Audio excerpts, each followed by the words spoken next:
ฝนตกแห้งอีหลีเนาะทั้งแห้งทั้งโดนอีกเนาะเป็นชั่วโมง2 ชั่วโมงติดในหน้าแม่นแห้งอีหลีพี่น้องเอ้ยมื้อนี้นี่ผู้เรียบมื้อแรกนี่ไปว่าครบเธอพี่น้องเสามันสิแช่น้ำพี่น้องเนาะมันสิแช่น้ำแบบนี้เสากระบอกนี่เพราะว่าคะแนนเฮาบ่ถมดินก่อนเนาะถมดินแหละให้มันเพียงกันเบิดก่อนพี่น้องเนาะคือว่าถมให้สูงบ่อนนี่เนี่ยให้สูงกว่าคือว่าไม่ว่าให้เฮาเอาเสาไว้นะพี่น้องเนาะเสามันจังบ่แช่น้ำบ่แช่นั่นแหละพี่น้องเสากระบอกมันจังบ่แช่น้ำตากฝนพี่น้องเอ้ยโธ่พี่น้องเอ้ยเนาะ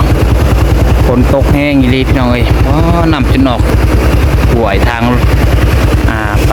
เลื่อนในอ่างพี่น้องเนาะบนทางก็บ่ให้เว้าเลยขึ้นบ่เป็นตาเอาเนาะน้ำจนไหลจนอ่างพี่น้องเอ้ยเนาะให้นงให้หน้าก็เต็มเบิดทางเอาบ่ใส่มาทีนี้ก็โธ่น้ำจนออกแกงแห้ง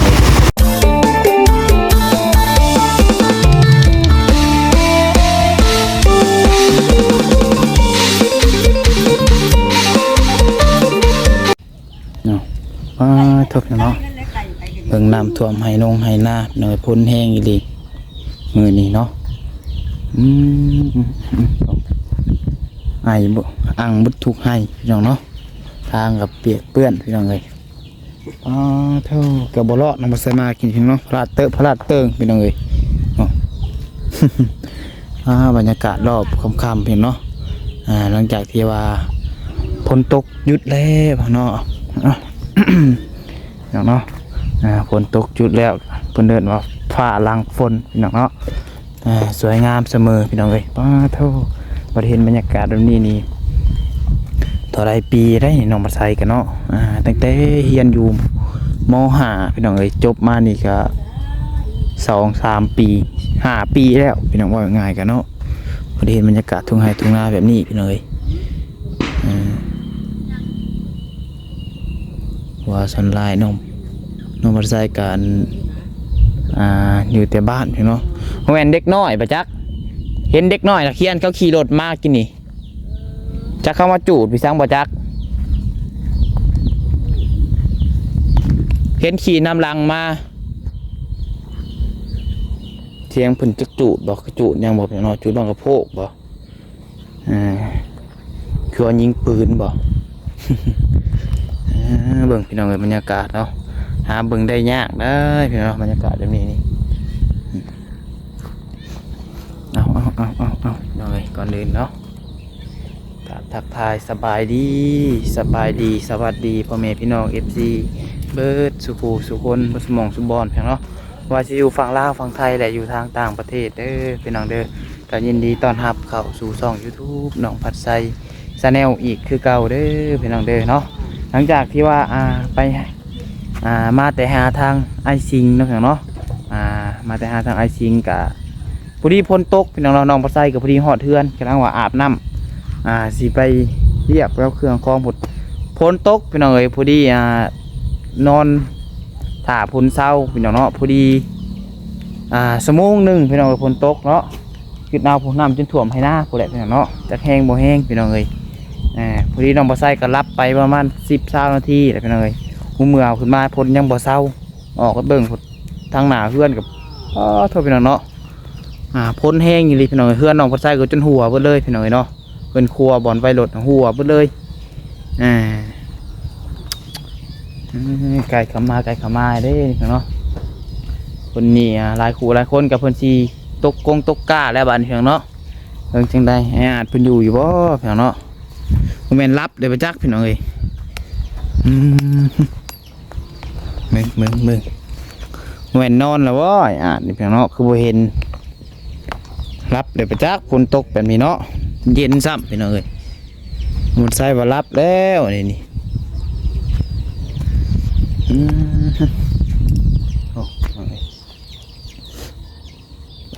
เท่าน้ำมีทุกไห้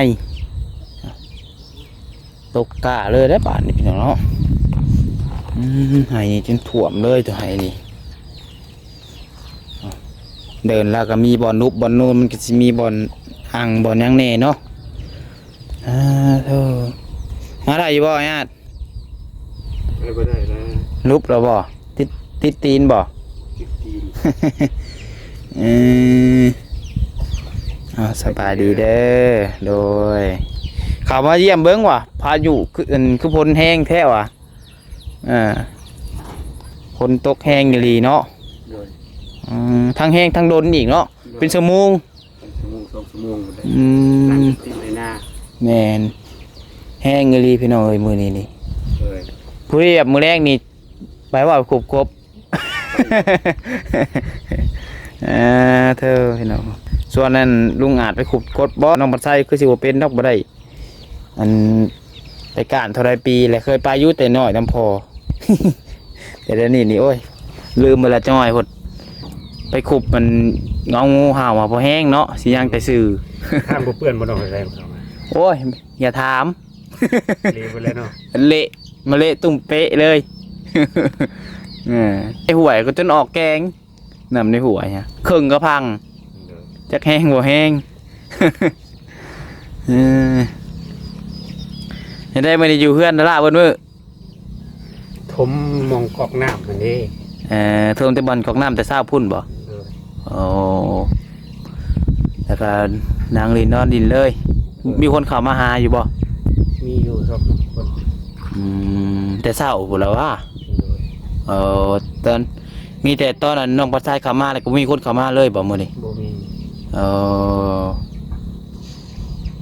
มือปลามือคนเนี่ยแต่ว่ามันจะเข้ามา ว่ามื้อนี้เพิ่นไปรวมอยู่พุ่นไปรวมอยู่เฮือนนั่นไอ้สิงพุ่นหลายคู่หลายคนมื้อนี้ นี่แหละ แม่น้องปัดชายก็ไปพุ่นแหละ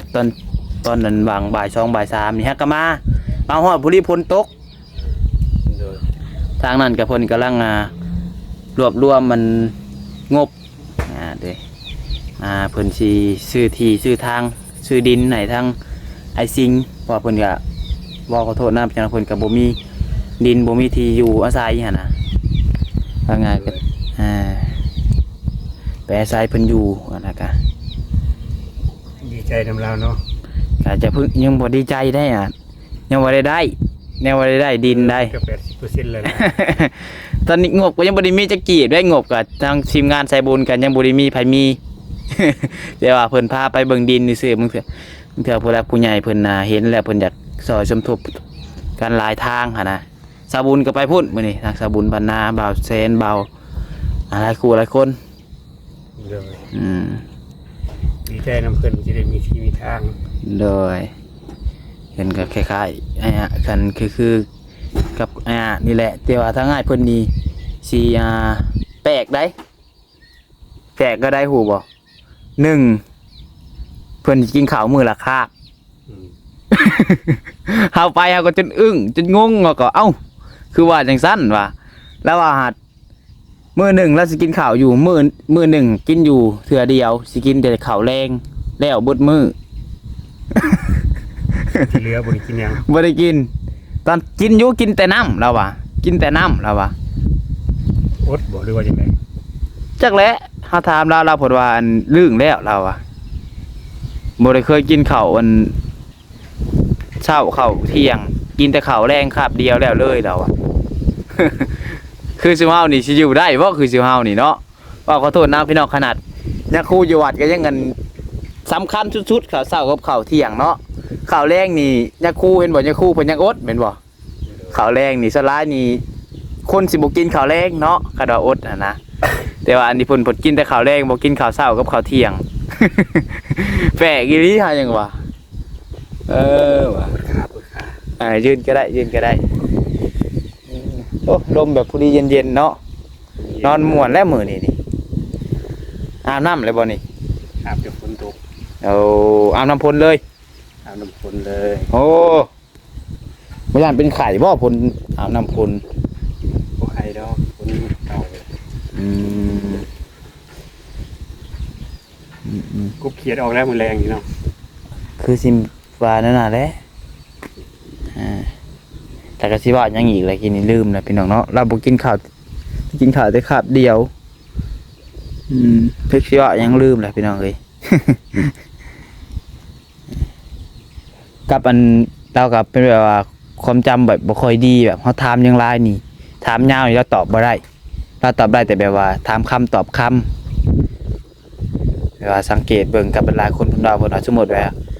เราถามเจ้ามันยาวๆหั่นนะถามหลายๆเรื่องหลายๆคำบาดเดียวนี่เราสิตอบบ่ได้เราสิอึ้งเราสิถามตอบได้แต่ว่าสมมุติว่าจังว่าจักเป็นโรคหยังกับเป็นโรคบ่คือว่าเป็นหยังก็บ่ฮู้คือว่าเป็นน้ำลาวเองบ่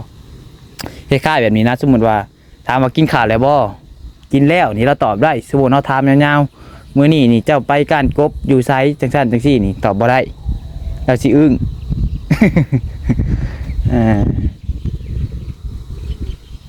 คล้ายๆว่าทางอันอ้ายเพิ่นความจำบ่ค่อยดีบ่จักก็ไทม์ไลน์อะไรเพิ่นจื้อบ่ได้เนาะ เบิ่งเพิ่นคือว่าเกี่ยวข้องว่องไวอยู่คือว่า เจ้าก็เบิ่งบ่ เบิ่งคลิปเพิ่นอยู่ แสดงว่าติดตามคือกันได้นี่เนาะเบิ่งทางช่องได้ เบิ่งสบุญ โอ้เบิ่งคลิปสบุญแต่เพิ่นก็ยังมีดีกว่าผู้ขายอยู่เพิ่นยังแข็งร่างกายแข็งแรง โอ้ย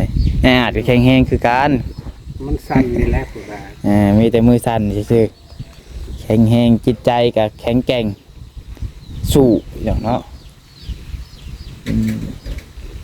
ทางนั้นเพิ่นก็แข็งแรงแต่ว่าคนเฮามันคือว่าเนาะบ่มีไผสมบูรณ์แบบทุกอย่างดอกเนาะมันก็มีทั้งข้อดีข้อเสียพี่น้องไอ้คนเฮาคือน้องบัดไซนี่ก็ยังบ่ได้ว่าดีเบิดทุกอย่างแล้วพี่น้องเนาะก็ยังมีคือกันโลมย่างไปบ่ได้เลยฮะเฮาเบิ่งทางน่ะเนาะแม่น โลมเลยพี่น้องเอ้ยต้องให้เพิ่นอยู่ ผมขี่ไว้ปีหนึ่งถึงประมาณนี่แข็งได้นี่ บ่อนนี่แข็งบ่อนนี่คันดินทรายเลยครับว่ามันสิแข็งไว้เนาะคันดินดากแล้วมันสิแบบเปื้อนแบบบ่แจ็บนะมันบ่เพียงลายบอลเตอไปนี่นำมันนั่งบอลทางเข้าก็คือกันเนาะทางเข้าก็อ่างอยู่ โดย บอลเสากับมันบล็อกอะไรขันฝนตกมาตลอดหายันแช่น้ำแบบนั้นเลยเหรอวะ อันสิเป็นยังบอกสูตรแช่น้ำเนาะบอกกับเสานี่แช่น้ำตลอด เป็นอย่างที่น่าสนใจครับ มีแต่ว่าคันว่ายันเป็นหัดเป็นหนีก็มีแต่บัดคนดินใส่เต็มแล้วเลยหลายคู่หลายคนมากับซอยกันย่อซอยกันคนมาคนขึ้นไว้ทึ่งค่ะนะความนี้ความคิดเฮาแต่ก็ต้องถามทางไอเตียงเพิ่นก่อนว่าแนวใดถามทางไอเตียงคือว่าไอเสียงเพิ่นก่อนพี่น้องเอ้ยอันนี้ความคิดน้องบัดไซได้เพียงเนาะสำหรับน้องไซคิดว่าเพราะว่าย่านฝนตกมาตลอดมันก็หอดยามมาแล้วเนาะมันสิแช่น้ำแบบนั้นเลยพี่น้องเอ้ยพอมันลุบก่อนนะลุบกว่าหมู่เลยเด้บอกไปสังนี่ก็แช่เสาก็แช่มันเปียกมันยังหาแล้วมันแช่ไว้ทุกมือหลายก็ห้อยอย่ามันพอมันยังเสียดายเสากบห้องอะไรมีบอกโคมฮะคำจังหน่อยทัวไต่ตาหลดหย่องเลยหรือเปล่าเนาะ เลาะตามคันหน้ายันพระราชเติงว่าจักได้กินหรือเปล่าสาขาวแรงยังทันจะกินอ๋อมีอยู่บอกของกินนะอยู่อ๋อน้ำใส่ซื้อเข้ามาผลเว้นผลคายเหมือนในทางมาผงใช้ผลตกเลยผลบอลลงสิไปห้านกับบอได้ไปเลยผู้ห้านก็อยู่เทิงผู้ นี่ได้เมื่อยบ่ยืนหลายครับผมเมื่อยแต่มันปวดแขนเบิ่งน้ำแต่ละไห้จนอ่างเบิดเนาะมีทุกไห้เนาะมือนี่เป็นไข้คุณหน้าแล้วแมนคือสีหลายคู่หลายคนอยู่เขาอะ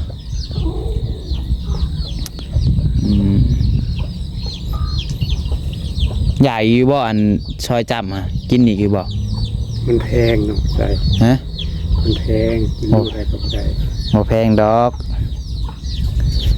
เอาซีนอันในห้านแม่บ่ได้ซื้อเด้กันแล้วแม่มันจะซื้อบ่เป็นหยังดอกกันโดนๆใหม่กินเถื่อจัก 2-3 มื้อ แต่ว่ากินหลายก็บ่อยากดีมันได้ยันอันเจ้าบ่ได้มีลูกหยังบ่ซะยันว่าแบบ ก็มีแต่มือสั่นนี่นะ ยันแบบว่าความดอกความดันนั่นแล้วกินซีนหลายหั้นนะแต่เราเอาแต่ซีนนั่นนี่มาให้ทั้งงาดกินว่ายันความดอกความดันขึ้นพอแห้งเรามาใส่พิษนี้ ยิงใจแม่เพิ่น เลยก็กินเพอเอาเนาะบ่ได้กินหลายมื้อเลยเพอกินข้าวเปียกเดี๋ยวมันมามื้อหน้าสิหาแนวมาพากมื้อนี้มันค่ำแน่พี่น้อยเข้ามาเยี่ยมเพิ่นซื้อยันว่าในใดบ่ฝนตกพายุถล่มเฮ้ยเนาะ บ่ได้หัวเลยบ่ทางเฮือนกะ บ่ โอ้แท้มันยังบ่ได้มีตัวนี้คันอยู่ตูมให้เปียกเนาะ โดย หัวแห้งดีได้ผลพี่น้องเอ้ยทั้งแห้งทั้งอันนั้นอืม ลมก็บ่แห้งปานใดดอกแต่ว่ามันฝน โดยฝนน่ะแห้งเฮือนเฮาก็ยังจนหัวเฮือนบ่อนนั่นฮอนครัวบ่อนไว้รถนะหัวเบิดเลย เปียกเบิดกะโล มันแม่นมันหัวแน่แหละครับมันพระเข้ามาแบบเพื่อนใหญ่เด้เป็นเฮือน2ชั้นเป็นเฮือน2ชั้นแหละบัดนี้ก็โอนครัวออกเข้าใจอยู่บ่แต่ว่าก็เกยออกมาหั่นนะ โดย แล้วบัดนี้เฮือนก็พอต่ำกว่าเฮือนนั่นแต่มันสาดเข้ามาเลยมันเห็นในหัวบัดนี้เลยเปียกไปเลยฝนตกเท่าใดนี่ป้าโทซ้ำสิถู ซ้ำสิถูน้ำออกพอเพิ่นยังบ่ได้แปลงใหม่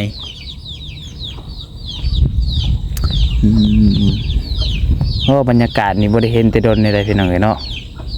บรรยากาศแบบทุ่งไร่ทุ่งนาช่วงยามแรงๆ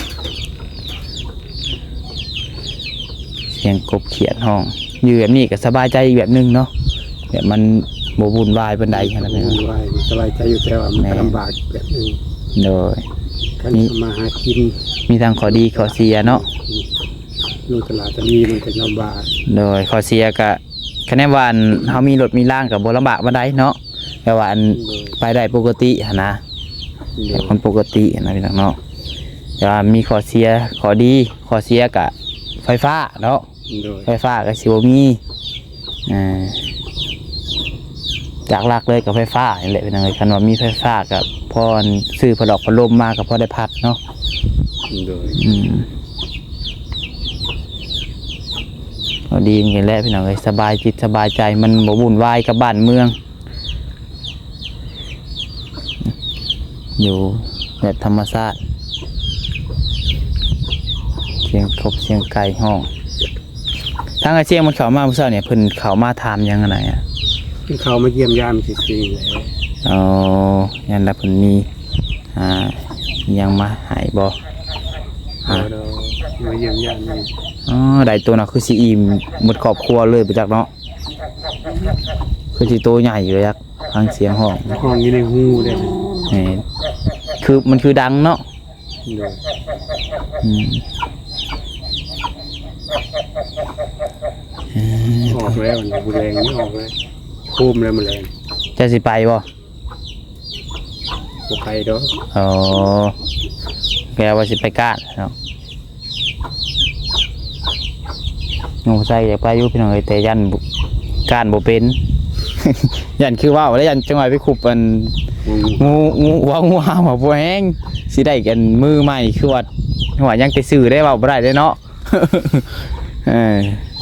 คันงูบ่มีผิดแต่ใครอยู่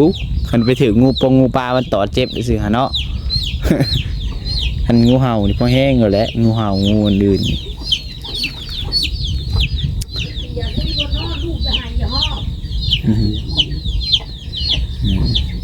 จักโมงนอนแต่ละมื้อนี่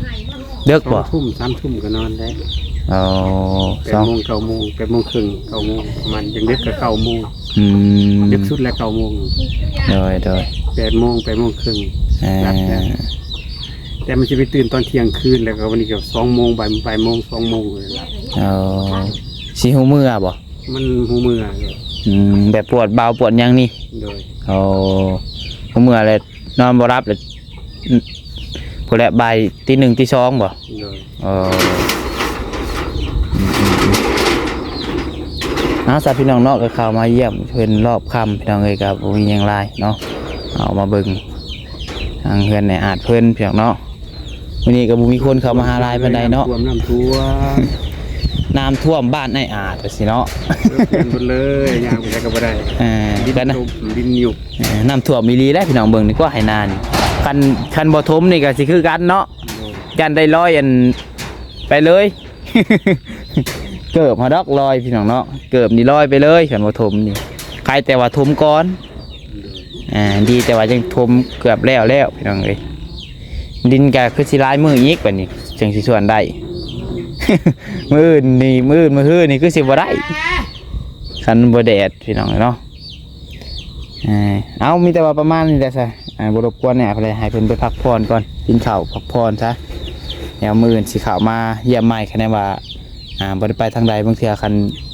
พาวก็รอบแรงพี่น้องเนาะคันว่าบ่ติดธุระหยังพี่น้องเอ้ยเดี๋ยวสิเข้ามาเยี่ยมเพิ่นอยู่มีแต่ว่าสู้ๆต่อไปได้เด้อบายดีไปพี่น้องเนาะเดี๋ยวพาซีหยาวไปเบิ่งบอลนั่นเสาน้ำท่วมมาก่อนพี่น้องเนาะยางไปทางไหนดิบัดฮะเพื่อนยางตามคันหน้าไปเลย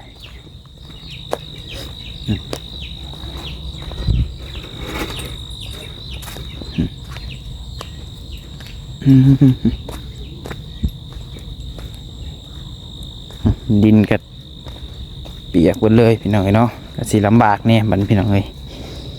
มันรถเอาซองยังเหลือซองกองหนึ่งเนาะคือว่าใกล้สิแล้วเลยแหละพี่น้องเอ้ยถือว่า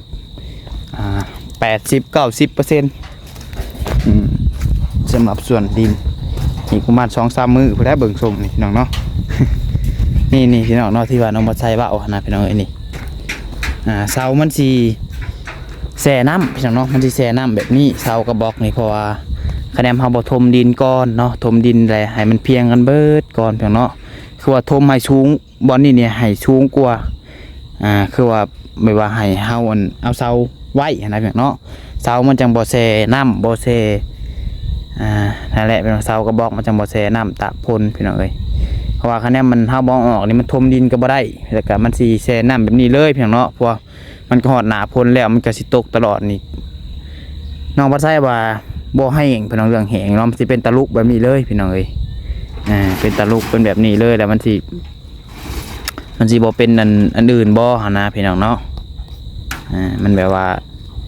แช่น้ำลายมันสิบ่ดอกบ่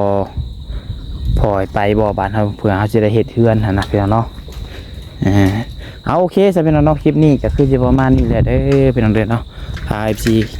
พาทุกคนเข้ามาเยี่ยมยามเบิ่งทางไอ้รอบแรงๆมื้อนี้พี่น้องเนาะน้องปัจจัยก็สิได้ขอลาพี่น้องไปก่อนพี่น้องเอ้ยพบพ่อกันใหม่ผู้แลมื้ออื่นเนาะพี่น้องเนาะสำหรับคลิปนี้ก็ขอบคุณทุกคน FC ทุกคนที่เข้ามารับชมคลิปน้องปัจจัยแต่ต้นจนจบเด้อขอให้ทุกคนอยู่ดีมีแห้งอยู่เย็นเป็นสุขกายสบายใจร่ำรวยเบิดสุขคนพี่น้องเอ้ยเนาะโดยผิดพลาดประการใดก็ต้องขอโทษขออภัยนะไม่ลายพ่อแม่ FC ทุกคนเนาะโอเคเด้อพี่น้องเด้อขอกล่าวคำว่าสบายดี